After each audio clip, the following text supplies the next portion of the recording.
본문의 내용은 한 부자 청년이 예수님께 찾아와서 영생을 얻는 방법을 물었을 때 예수님의 대답을 듣고 등을 돌리고 슬픈 기색을 하고 돌아갔다라고 하는 이야기입니다. 현대적인 감각으로 이해하면 부자 청년은 도덕적으로 그리고 법적으로 전혀 흠이 없는 완벽한 사람이었습니다.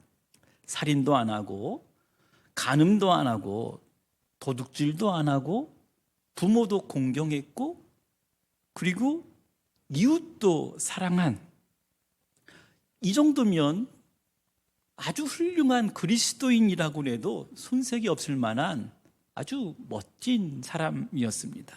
그런데 이 부자 청년이 스스로 한 가지 해결하지 못한 문제를 가지고 예수님께 찾아온 것입니다. 바로 영생에 대한 질문입니다. 이 질문을 실존적으로 이해하면 죽음을 피할 수 없는 인간, 살아있는 동안에는 끊임없이 불안을 느낀다고 하는 겁니다. 그 이유는 죽음의 과정이 그 누구도 도와줄 수도 없고 그리고 죽어가는 여정에 함께 할 수 있는 사람, 절대 고독의 과정이기 때문에 이 죽음은 두려운 것입니다. 그리고 사랑하는 가족들과 친구들, 그리고 이제까지 자기가 힘써서 모아두었던 그 재산, 그리고 사람들에게 인정받았고 칭찬받았던 그 사람의 명예, 그것들이 끝난다고 하는 거예요. 이 부자 청년이 무엇을 하면 영생을 얻을 수 있겠습니까? 라고 하는 질문을 어떻게 해야 죽음 앞에서 이 불안을 극복할 수 있겠습니까? 하는 질문으로 이해를 할 수가 있겠죠. 조금 신학적으로 말한다면 어느 정도 선을 행해야, 내가 어떤 사람의 수준이 되어야 그 영생을 얻을 수 있는 것입니까? 하는 질문이죠.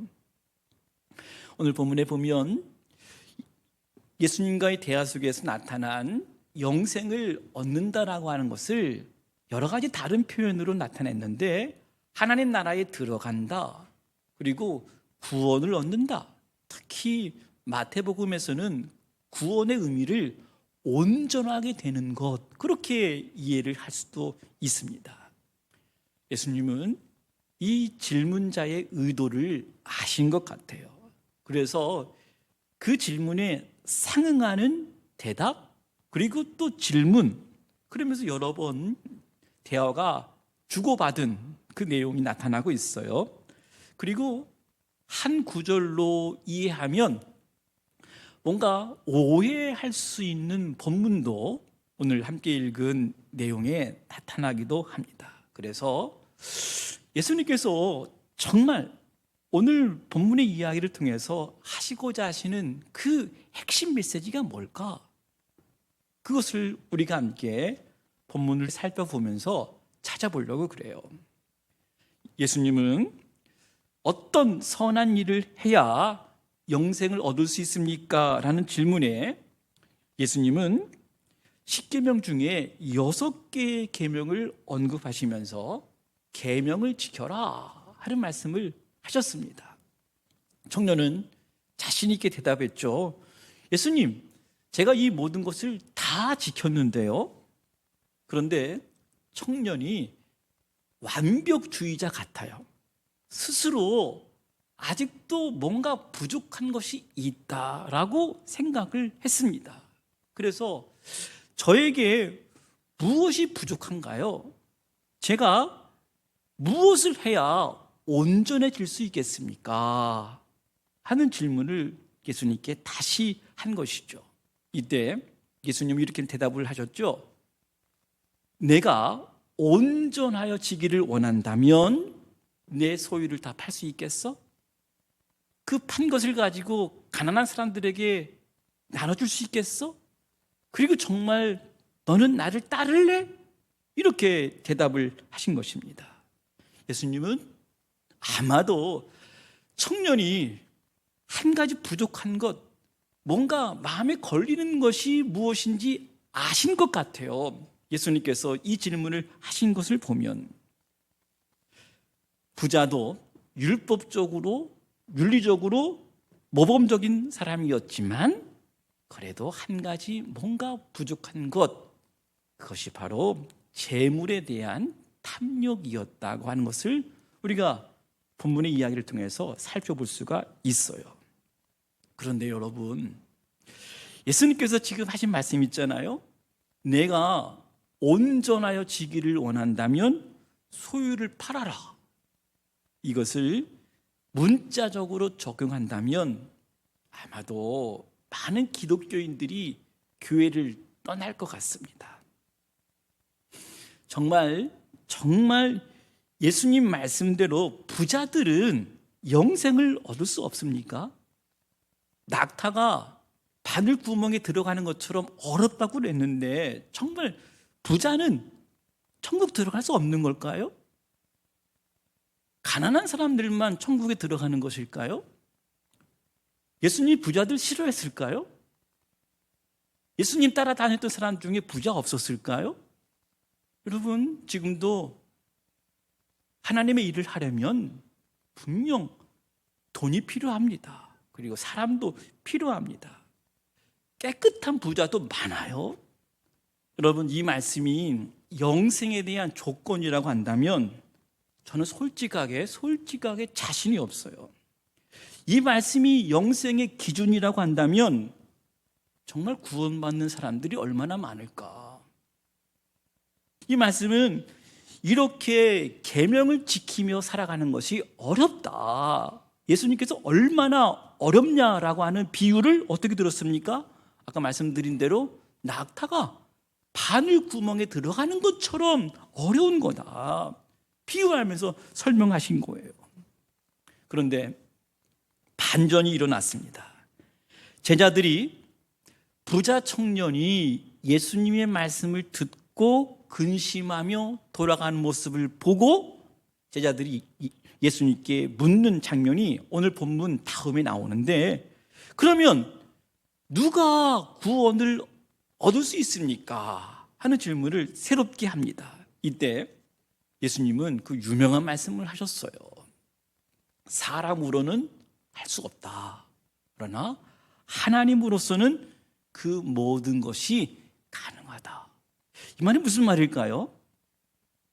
이 말이 우리가 선을 행하고 아무리 내가 가지고 있는 소유를 팔아서 가난한 사람들에게 준다 하더라도 그것으로는, 그렇게 해서는 도저히 구원에 이를 수는 없는 거다. 그러나 그 어려운 것도 하나님이 이 모든 것을 가능하게 하신다 하는 이 말씀을 강조하신 거예요. 예수님은 바로 구원을 얻는 길, 영생을 얻는 길, 온전해지는 길, 하나님 나라에 들어가는 길, 그 유일한 길을 한 말씀 하시는데, 바로 하나님으로서만 가능한 그 유일한 한 가지의 길, 그 핵심 메시지, 그 한마디가 무엇이었습니까? 바로 와서 나를 따르라 하는 말씀입니다. 어떻게 하여야 영생을 얻을 수 있겠습니까? 하는 청년의 질문에 주님은 21절 마지막 부분에 정확하게 와서 나를 따르라. 절 따라서 해주세요. 와서 나를 따르라. 여러분, 28절에 보면 이런 말씀이 나와요. 예수님을 따르는 자에게 영생을 보장하셨는데 이런 말씀이 있어요. 세상이 새롭게 되어 인자가 자기 영광의 보좌에 앉을 때에 나를 따르는 너희도 12 보좌에 앉아 이스라엘 12 지파를 심판하리라. 이 말은 예수님을 따르는 사람들은 인자가 영광의 보좌에 앉을 때에 바로 그 보좌에 함께 앉아서 12지파를 다스리고 심판하는 그 자리에 너희들도 있을 것이다. 이 말은 바로 영생의 자리에 나를 따르는 자들은 함께 할 것이다 라는 말씀을 분명하게 예수님께서 대답을 해 주셨습니다. 와서 나를 따르라 하는 예수님의 명령은 영생의 삶으로의 초대하시는 말씀입니다. 이 말씀을 하시기 전에 소유를 팔아서 가난한 자들에게 나눠주라고 하는 것은 이 재물이 예수님께 나아오는데 걸림돌이 되기 때문에, 그 어마어마한 재물의 힘이 있기 때문에 그거 내려놔야, 그거 버릴 수 있어야 나에게 올 수 있다라고 하는 것들을 거꾸로 예수님께서 강조해 주셨습니다. 예수님께서 오늘 영생의 삶으로 우리를 초대하고 있어요. 너는 나를 따르라. 와라. 나를 따르라. 복음 대신 예수 그리스도에게 초청한 말씀이에요. 이 말씀을 마태복음에서 이렇게 말씀하셨잖아요.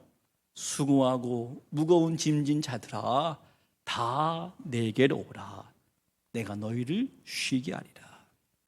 요한복음에서는 내가 곧 길이요 진리요 생명이니 나로 말미암지 않고는 아버지께로 올 자가 없느니라. 요한계시록에서 볼지어다 내가 문 밖에 서서 두드리노니 누구든지 내 음성을 듣고 문을 열면 내가 그에게로 들어가 그와 더불어 먹고 그는 나와 더불어 먹으리라. 영생을 얻는다고 하는 것을 여러 가지 표현을 했어요. 구원을 얻는다, 하나님 나라에 들어간다, 온전해진다, 그리고 참 안식을 얻는다, 그리고 아버지께로 돌아간다, 함께 먹고 교제한다. 성경은 영원한 생명의 삶에 대해서 다양하게 증거를 해주고 있습니다. 영원한 생명은 단순히 이 땅에서 죽을 수밖에 없는 유한한 생명과 대립되는 어떤 무한대의 그 시간을 의미하는 것만이 아닙니다. 성경이 증거하는 참 영생의 의미가 뭘까? 이 세상에서 미리 맛보고 있는 영생이란 도대체 무엇일까? 넓은 의미의 표현이지만 육체에서 영혼까지, 그리고 현재에서 영원까지 다 포함하는, 한마디로 말하면 하나님과 함께 살아가는 삶, 현재에서부터 영원의 시간까지 하나님과 함께 머물러 있는 삶, 그게 영생이라고 하는 거예요.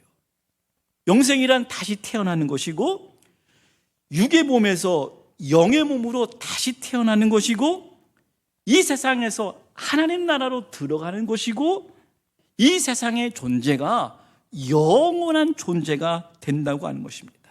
그래서 하나님과 함께 사는 것, 사도 바울이 어떻게 고백했습니까? 내가 그리스도 안에 있고 그리스도가 내 안에 있다. 누구든지 그리스도 안에 있으면 새로운 피조물이라. 이전 것은 지나갔으니 보라 새 것이 되었도다 말씀을 하십니다. 오늘 본문의 말씀, 영생으로 나아가는 유일한 길, 바로 예수 그리스도 앞으로 나아가는 것, 그리스도를 전적으로 따르는 것, 재물을 팔아서 가난한 자들에게 주라고 하신 이유는 이 젊은이가 예수님께 나아오는데 방해가 되기 때문에, 걸림돌이 되기 때문에 그것을 먼저 제거하라고 말씀을 하신 거예요. 사랑하는 여러분, 불신자들의 삶이 허망하다라고 말하는 이유는 신자들보다 죄를 더 많이 짓기 때문에 그 사람들이 재물의 탐욕이 더 많기 때문에 아니잖아요. 오히려 믿는 자들이 더 그럴 수도 있잖아요. 반대로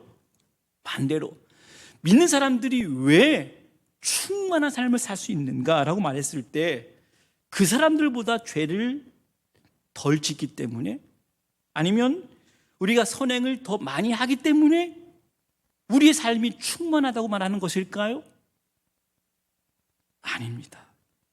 그리스도인이 복되다 하는 것은 바로 예수 그리스도를 통해서 영생의 삶을 살아갈 뿐만 아니라 현재 너머의 그 영원한 그리스도의 생명을 얻게 되었기 때문에 우리가 우리의 믿음의 삶이, 믿는 자의 삶이 충만하다, 그렇게 우리는 감히 고백하고 그것을 증거할 수 있는 것입니다.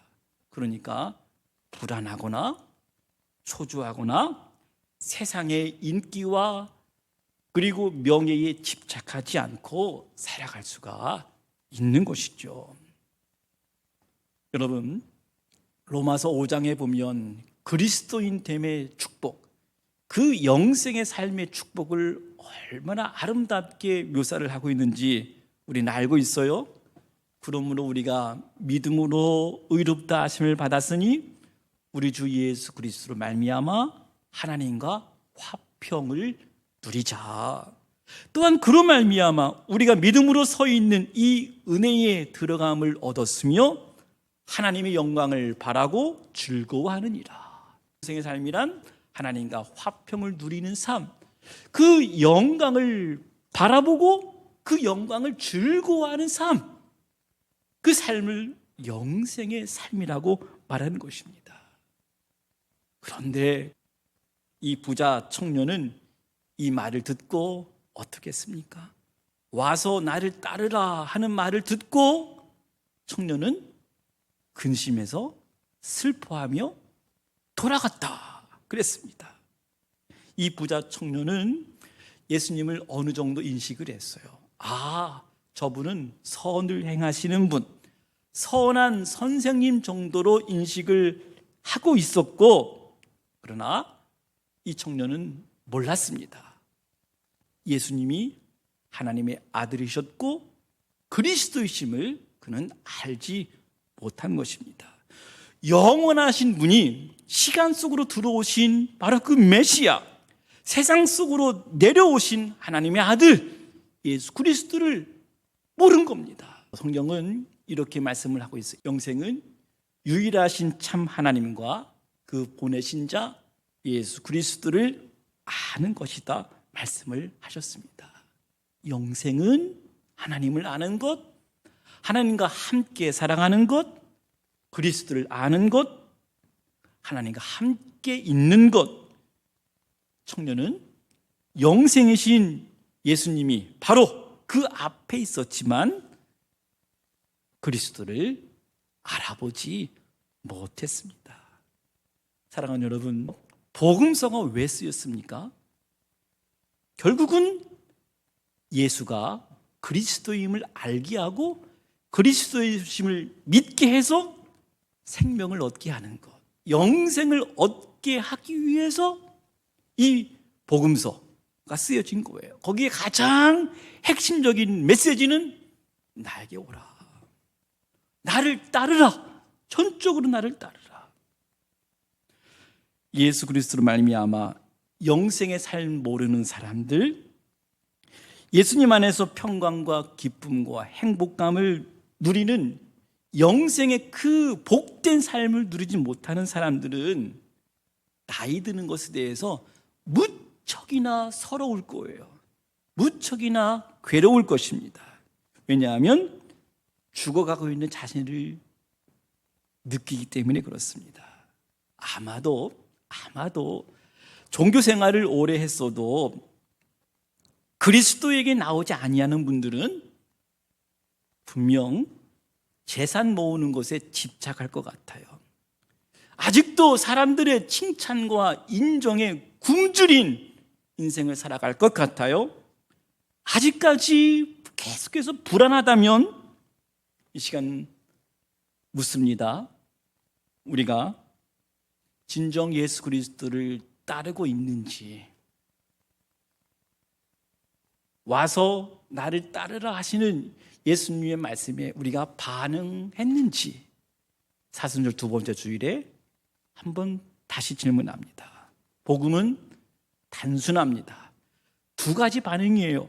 복음을 듣고 믿고 반응해서 하나님 나라에 들어가는 것과 다른 하나는 하나님 나라 복음 때문에 슬퍼하고 근심하다가 돌아가는 사람들입니다.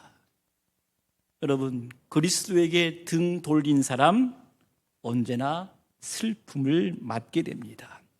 그리스도 없는 인생, 종교적 생활은 할 수 있어도 그리스도가 주시는 참된 안식과 위로와 기쁨과 영생의 확신과 소망이 없기 때문에 행복하다고 말할 수 없을 것입니다.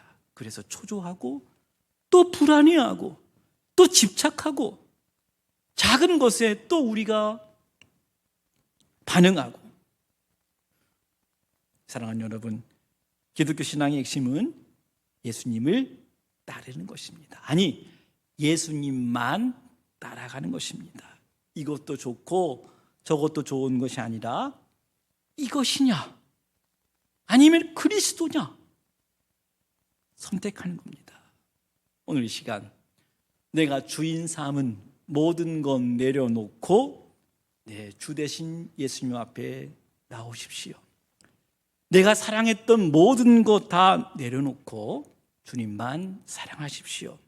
그러면 영생의 삶을 기다리며 사모하게 될 것입니다. 그리고 오늘 이 예배의 자리가 영생의 삶을 누릴 수 있는 기쁨의 자리가 될 것입니다. 뿐만 아니라 우리의 일상의 현장이 하나님과 함께 있는 영생의 삶을 살아가는 아주 복된 우리의 일터가 될 것입니다. 사순절 두 번째 주일, 와서 나를 따르라. 주님, 내가 여기 있습니다. 주님께 나아갑니다. 고백하며 참된 영생의 삶을 살아가는 신실한 주의 백성들 다 되시기를 주님의 이름으로 간절히 축원합니다.